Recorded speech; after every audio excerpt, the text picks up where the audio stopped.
Hi, this is Shambhavi. Welcome to my weekly podcast about spirituality, love, death, devotion, and waking up while living in a messy world.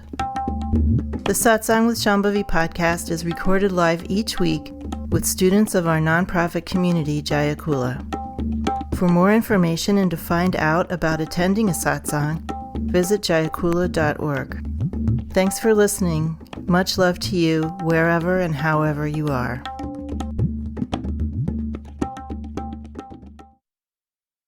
Ganesh has all those implements of spiritual development in his hands. What do the sweets do? The sweets that he's holding are called modaka, and they're like little sweet dumplings. They're really delicious. Anything to do with sweet taste has to do with the sweet taste of existence or of this alive-aware reality, and getting in touch with that fundamental sweet taste and the enjoyment of that.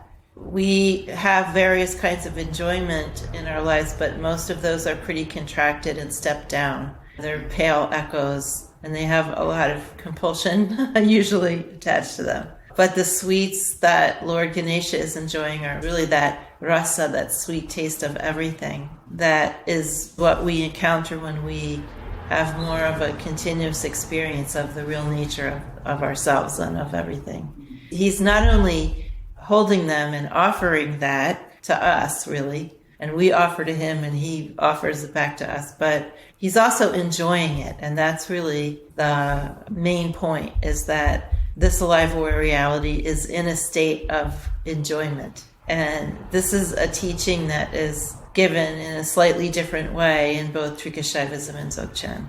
I like to imitate my Dzogchen teacher. He would sit on his high seat, usually wearing some sort of jogging outfit that was in some crazy color like chartreuse. And he would say, "We relax and we enjoy." This is a very similar teaching as in Trikashaivism, that Lord Shiva, meaning all of existence, is in a profound state of self-enjoyment, enjoying his own nature. And so the sweet that Lord Ganesha is offering us is that sweetness to enjoy. When we offer to deities or gurus, when we're doing ritual or just in our everyday lives, we are offering a limited aspect of that, whatever that is, and we're getting back the possibility of a more unlimited experience as prasad. This has to do with the call and response nature of manifest life. And there's a very common saying in Hinduism: if you take one step toward the mother, she'll take 10 steps toward you. It means a lot of different things, but one of the things it could possibly mean is that if you make a small offering, you get a big response. So you make a small, sincere offering, you get something much bigger and more expansive back. That possibility. I was wondering about when, like, a karma that you kind of enjoy is happening, and like I'll pray to Ma, but I can feel that I mean it, but not really, totally. Not totally. Yeah. Like, do you think that if you take a step towards Ma, she'll take a bigger step towards you pertains in that circumstance? Sort of, yeah. But it's good that you recognize that, right? Mm-hmm. Because some people don't recognize that their suffering actually contains some enjoyment and that that's really the hook. Some people don't recognize that at all. And if you even suggest that within that suffering there's some kind of enjoyment that's got you, they'll kind of get all earnest and freaked out about that. But then some people will not recognize their own insincerity. We can take on the trappings of prayer, and we can very earnestly seem to be trying to transform our experience, but we don't recognize what we're holding back.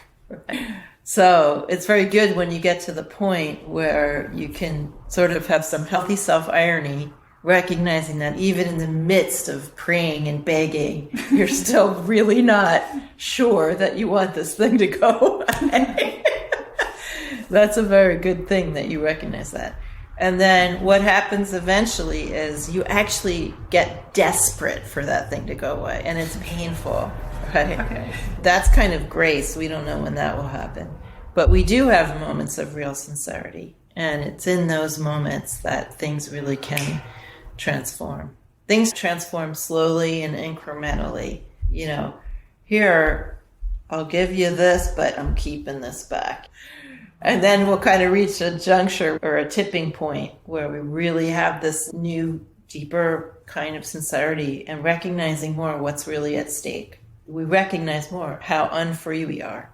You know, I don't want to give up my freedom to go out at midnight and buy donuts, you know?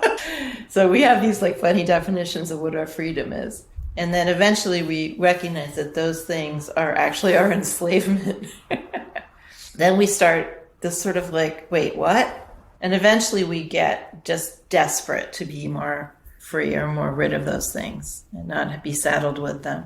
And we even get like just sick of our own enjoyment of them and all that stuff. It's kind of a difficult phase of any like working with any particular karma. And that's when something can really shift. Before that, it's very incremental. We're in a communicative and collaborative circumstance, and we aren't in charge. We only have our small part to play, but then there's infinite causes and effects, and there's grace, also the wild card, right? That's really what can give us more peace of mind around our fixations and foibles. When we are doing enough practice over enough period of time, certain patterns of how things transform become obvious to us. And one of the main things that becomes obvious is how little control we have over the whole thing. So we just do our bit, you know, we just put one foot in front of the other. We want to be consistent and hopefully have some sincerity. But really, apart from that, there's not much that's in our hands. And as long as we're doing our best, we could say God is taking care of the rest whenever they want to. Also not up to us. Not on any timetable that has any logic or rationale behind it. In the early stages of people doing sadhana, that can be very frustrating or upsetting. But as you get more mature, you realize, no, that's actually relaxing, because I actually only have a small part here. And I just do my little bit part, and then whatever happens, that's what happens. Tantra communities are full of people who want things to happen faster, and full of people who, you know, get annoyed when things don't happen exactly the way they want them to, or when other people don't do exactly what they want them to. That's one of the great lessons of spiritual life, is we have to learn patience, or just surrender to how things actually are. And of course, there's vast numbers of whole lineages and practitioners who are still promoting this idea that if you do this, this, and this, that's going to happen. You will have enlightenment in this lifetime, or you will do this or that. This is all fiction. This is all utter fiction. I mean, if it were real, there would be so many enlightened people running around. Where are they? So we don't need to, but we will, if we keep practicing with at least some degree of honesty and clarity. We will be schooled in patience and modesty, even if we don't want to be. And in the end, that is relaxing. Can sincerity exist simultaneously with fear, hesitation, aversion? Totally. Yeah, it does. It not only can, it always does. I mean, we're mixed bags, right? That's what the whole Mahabharata is about. It's about what incredible mixed bags human beings are. We all develop coping mechanisms unless we led some sort of charmed existence. Most people experience some kind of feeling of constraint or some kind of violence or some kind of something in childhood. And you develop coping mechanisms which turn into habit patterns. So then you get into adulthood and you're no longer living with your family, but the patterns just keep rolling right along.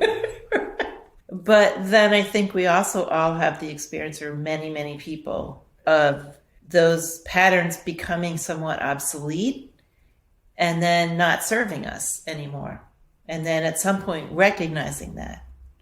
We all have different constitutions. I have a lot of pitta in my constitution. So my way of getting through my family circumstance when I was a kid was just like, no one's getting in my way. That was my attitude. My brothers just kind of collapsed and just had a completely different response to the situation. But my response was to be really brash and rebellious, and I was angry all the time. And I just had this, you are not stopping me. I don't care what you do. You're not going to stop me from getting what I want. That was my attitude. And I went into adulthood with that attitude, that very aggressive attitude, and I had to unlearn it. Now, all you heard me saying is follow, follow. Everything's about following. I was just thinking about this the other day. I was like, who am I? I just turned into this like totally other person. But that's fine. You know, that's what I wanted. Everything just feels like we're just here to let go. It feels exhausting to like have so much to let go. I know like I have to let go of this, I have to let go of this, and it just feels so... Well, we actually can't let go of anything. That's a mistaken concept. I mean, what does that really mean? If we could just like, okay, I'm letting go. It doesn't really work, right? First of all, we're not in charge of when something relaxes or dissolves or goes away. So we can't just like grab things and let them go. We don't have that power. What we can do is relax and rest. We can discover that recognition of our real nature, and we can just relax and rest, remaining in contact with that. The word that I like to use more than let go is yield. That's about as active a principle as we can have with relationship to circumstances. We can yield to circumstance. We can just relax and rest and let things happen and yield, rather than constantly trying to fiddle and tweak. See, letting it go is just another form of fiddling. And it's just something that keeps us busy. You know, I'm letting go of this, I'm letting go of that. I have my vision board of everything I'm letting go of. It's just like another form of pointless self-involvement. And like you said, it's exhausting. It's all this work. We like to be busy. We like to be distracted. And so all of this stuff about letting go is like just more spiritual busy work. You can't decide to let it go, but I'm curious then why divination would give that advice. Well, divination is written by certain people who use certain language. And if the divination is using the words let go, that's a very common way of talking about how to relate to troubles and troubling emotions. And I don't know that very many people have really thought about it. Like a lot of people just say, you should let go. They haven't really gone into it and really felt what that means and maybe the impossibility of it. Or maybe they haven't experienced that in their life. So we're just talking about a turn of phrase. I'm just saying substitute the word yield. It's like sitting by the bank of a river, just letting the river go. You couldn't really do anything about the river anyway, but you can sit by the bank of the river and just relax. And that means relaxing around the feelings that you have that are uncomfortable, right? They're part of the river. They're moving, just relaxing around them, not trying to fix them, just letting them happen. And I feel like the more fully we can let uncomfortable feelings happen, the more they clear out eventually. And also, the less frightening they are. We kind of get to see what they look like when they're in full bloom, so to speak. And then we become more able to imagine that it's okay to feel those things. Because we're humans, we're going to feel all sorts of things, and some of them are going to be extremely uncomfortable.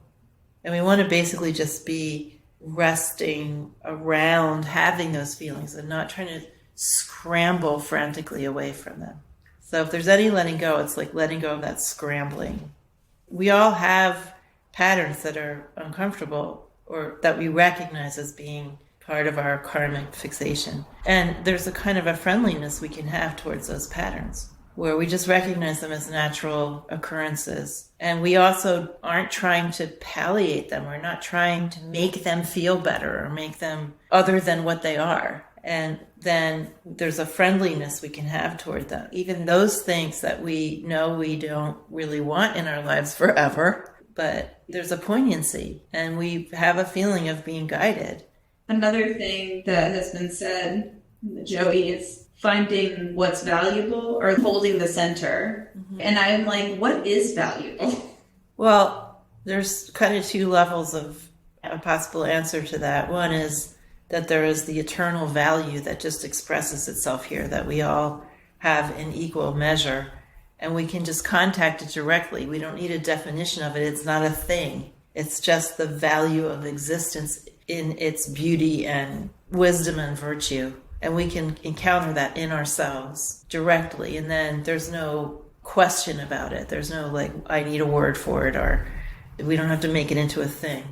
But then there is our attempts to find that value, that wisdom, that virtue as it expresses in ourselves, and to stick to it, to stand by it, to be the friend of that in our conduct and orientation to things. And that's what I call integrity. I think that integrity and that essential value or essential goodness are linked. Integrity is our activity, and it can be extremely subtle activity, of listening to that wisdom and that virtue and doing our best to embody it in our everyday activities, be in alignment with ourselves. So that is what is of value, what I call integrity.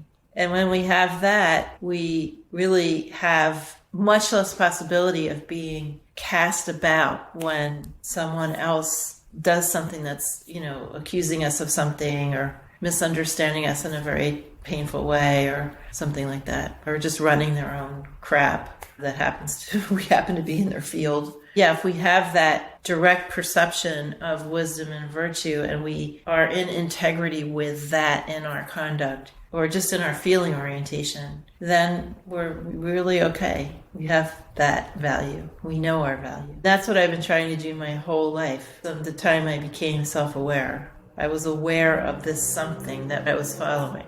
I didn't have a word for it. If I had expressed it then, it was like something wholesome. That's what it felt, something wholesome when I was a little kid. And then it became the friend. I called it the friend when I was a teenager.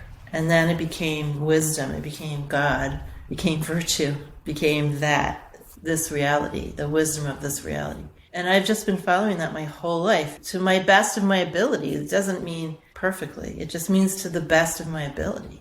And so that's where my sense of integrity comes from, and any confidence that I have. It's not from accomplishments or anything like that, or like doing good deeds or anything. It's all about my attempt to listen for that and follow it. There's a book by a woman practitioner. She had a Sufi teacher, and a lot of their practice was this really intense heart-based practice. She has a lot of wonderful passages where she quotes her teacher in that book. And one of the things he says that just struck me very early on was the reward of spiritual practice is to lead a guided life. That to me just says everything, that we are following wisdom, and that's the reward, that's the joy. And within that, obviously we're following even as all our fixations are happening. We can still find that thread of wisdom to follow even in the middle of our fixations. And sometimes it takes a lot of work, a lot of effort to do that, to clear away the noise of our patterns, right? And find that pure voice. And it's pure not in some moralistic way. It's just the way that I've always experienced it is like this sweetness and goodness and wholesomeness. It just feels like that's what we should be doing. And we don't have to be super special to do that. Everybody has glimpses of that. It's just we haven't been trained to follow it. And especially in this culture where everything's about independence. That's just like the wrong way to go. There's no joy in that. There's no joy in like heading out by yourself. Because that self is a fiction. That self is the source of suffering. I'm always saying these things that are completely at odds with our culture. And some people have a hard time with that. But that's the way that I've always lived. For some reason, I was just born that way. And I just find the greatest joy in listening for that and just trying to follow, even when it's very, very hard. And I'm stumbling around and not quite sure what I'm doing. I'm still trying to do that. And that's all I expect of myself. I don't really expect more than to try my best to do that. Even if I take wrong turns, I feel like there's not really a wrong turn if I'm trying my best to follow. And I think Tsultrim Gyaltsen Rinpoche, one of my teachers, said this so beautifully. He said, mistaking, I follow the unmistaken path. That has just been like medicine for me over the years, that teaching. Mistaking, I follow the unmistaken path. We don't have to worry so much about making mistakes. We just have to do our best to keep in contact with wisdom and follow that as best we can. That's all that God is asking of us. And it's kind of a tall order, but it's not as tall of an order as most of us think we have to fulfill. Satsang with Shambhavi is produced by Jaya Kula, a nonprofit community offering opportunities to learn and practice in the direct realization traditions of Trika Shaivism and Dzogchen. If you enjoyed listening, please help us keep this podcast and many other teachings open to all by making a monthly or one-time donation. Visit jayakula.org to make a donation and explore more of our offerings.